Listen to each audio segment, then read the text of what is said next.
the custodians of Pakistan's next decade. اور پاکستان جہاں پہ کھڑا ہے یہ غیر معمولی حالات ہیں، اور ان غیر معمولی حالات سے بزنس ایز یوزول سے ہم نہیں نکل سکیں گے، اور ہم سب کو آؤٹ آف باکس سلوشنز دیکھنے ہیں، اور ہم سب کو ایکسٹرا آرڈنری ایفرٹ کرنی ہے۔ آپ شاید باقی اکنامکس کی سنڈیکیٹس میں وہ دیکھ چکے ہوں گے، اس وقت جو پاکستان کی بیلنس شیٹ بن گئی ہے،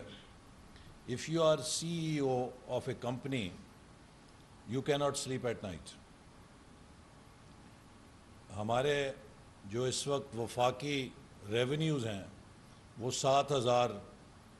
ارب کے قریب ہیں، اور 4,000 ارب اس میں سے صوبوں کو چلا جائے گا، تو وفاقی حکومت کے پاس پیچھے 3,000 ارب بچتا ہے، اور 2,000 ارب کے نان ٹیکس ریونیوز ہیں۔ تو وفاقی حکومت کی جیب میں کل 5,000 ارب آتے ہیں۔ اس سال جو ڈیٹ سروسنگ ہے اس کا تخمینہ تقریباً 5,500 ارب ہے۔ تو جو آپ کے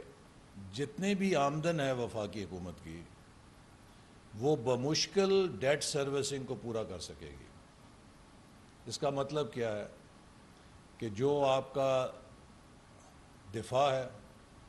جو آپ کا ڈیولپمنٹ بجٹ ہے، جو آپ کی cost of running the government ہے، جو آپ کی سبسڈیز ہیں، ٹرانسفرز ہیں، پینشنز ہیں، ان سب کے لیے آپ کو ادھار لینا پڑے گا۔ تو جس کمپنی کی یہ صورت ہو جائے کہ اسے اپنے آپریشن کو 100% ادھار لے کے چلانا پڑے، تو وہ اس کے پاس کوئی زیادہ ٹائم نہیں ہوتا۔ سو لہٰذا we have to find an extraordinary path جس سے ہم اپنے ریونیو کو بڑھا سکیں اور ہم اپنے ایکسپورٹس کو بڑھا سکیں۔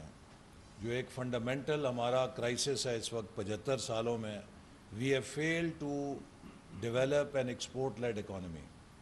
جب بھی آپ تھوڑا سا اکانومی کو تیز کرتے ہیں، امپورٹ کا برڈن آتا ہے ڈیمانڈ بڑھنے کی وجہ سے، کورسپونڈنگلی آپ کی ایکسپورٹ بڑھتی نہیں، and you have balance of payment crisis and you crash land, import کو آپ کرش کرتے ہیں اور پھر پھنس جاتے ہیں۔ سو یہ چیز سسٹینیبل نہیں رہی اب۔ So we have to really look into future, find out opportunities of extraordinary growth, leapfrogging، تو اس سے پھر بات بنے گی، اور یہ کرنے کے لیے اپرچونٹی ہمارے پاس یہ نہیں کہ نہیں ہیں۔ We are one of the most I would say undervalued asset in the world, because ہم اپنی ویلیو کو ایوریج بھی شاید ہارنس نہیں کر پا رہے فار سو مینی ریزنس۔ تو اس لیے اب فیوچر کو جب آپ دیکھتے ہیں تو اس جیسے پروجیکٹس آپ کو اور بھی ملیں گے۔ جب ہم نے شروع کیا سی پیک، چونکہ یہ گیم چینجر تھا، یہ ٹرانسفارمیشنل تھا، تو اس کے خلاف ایک دم سازشوں کے انبار لگ گئے، اور ہمیں معلوم تھا کہ کچھ باہر سے جو امداد آنی شروع ہوئی، جس کو ہمارے میڈیا میں پھیلانا شروع کیا گیا، شروع کیا گیا کہ سی پیک کو اتنا متنازع کر دیا جائے کہ یہ بھی کالا باغ ڈیم کی طرح جھگڑے کا نشانہ بن کے تو کاغذوں کے اندر ہی ختم ہو جائے۔ اور میں نے جب اس کو ہم نے شروع کیا تو I went back to the drawing board and I said کہ how come Kala Bagh dam, جس کو ٹیکنیکلی کئی لوگ کہتے ہیں کہ اس میں ایسے کوئی ایشو نہیں تھا، لیکن نیریٹو میں اور امیجنیشن میں وہ بڑا کانٹروورشل ہو گیا، تو کیوں ایسا ہوا؟ تو دیکھنے میں یہ آیا کہ جو اینٹی کالا باغ لابی تھی، اس نے جب وہ پوری کمیونیکیشن ایک اسٹریٹجی کے ساتھ اس کو متنازع بنایا، تو سرکار نے اس کا کوئی جواب نہیں دیا، نہ وابڈا نے،